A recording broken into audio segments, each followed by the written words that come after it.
Ladies and gentlemen, buongiorno, and welcome to the session on Code of Ethics and Shaping Behavior.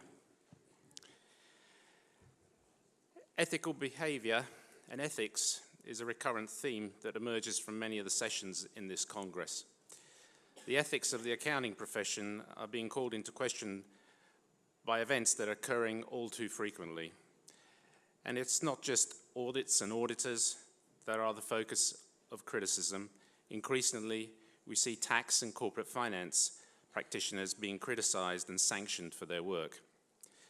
The bar on ethical behavior is being raised by modern society in its quest for greater equity. Our society is becoming increasingly cognizant and intolerant of unethical behavior. We often forget that the Code of Ethics issued by the International Ethics Standards Board for Accountants, IESBA, in its very first sentence reminds us that the accounting profession has a responsibility to act in the public interest. And this is aimed not just at auditors of public interest entities, but all auditors and all other accountants in public practice, as well as professional accountants in business. The Code of Ethics defines the roles and responsibilities of professional accountants and is applicable to all accountants, whether working in public practice or in business.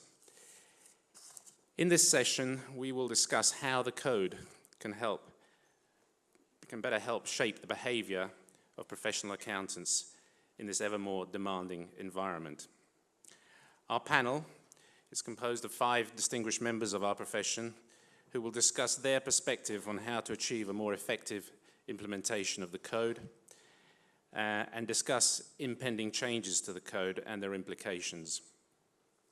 I would now like to introduce you to our panelists, and this is in order that they will speak, and also in the order that they're seated. The first on my left is Nick van der Ende.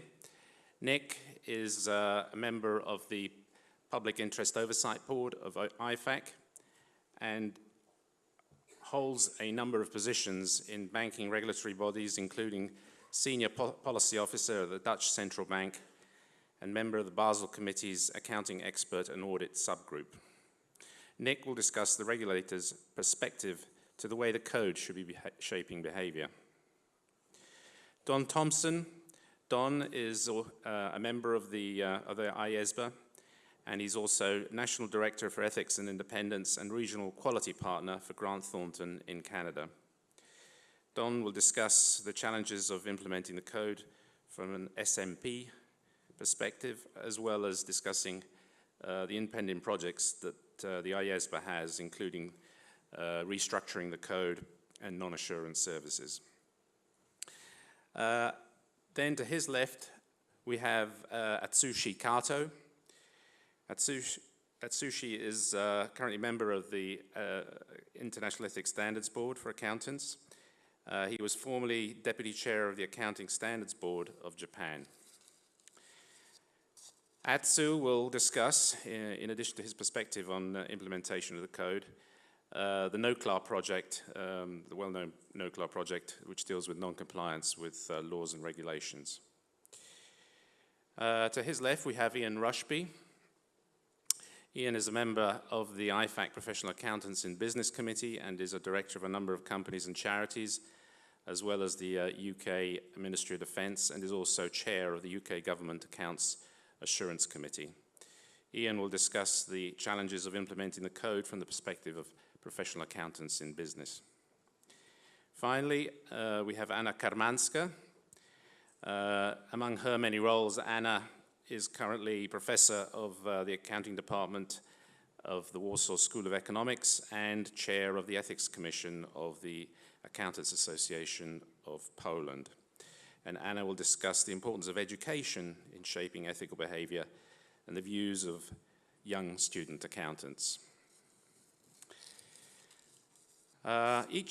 Just to explain the format, each panelist will come up to the podium and give their presentation, and then we will have a Q&A session at the end in which we will welcome your questions and views on this important subject.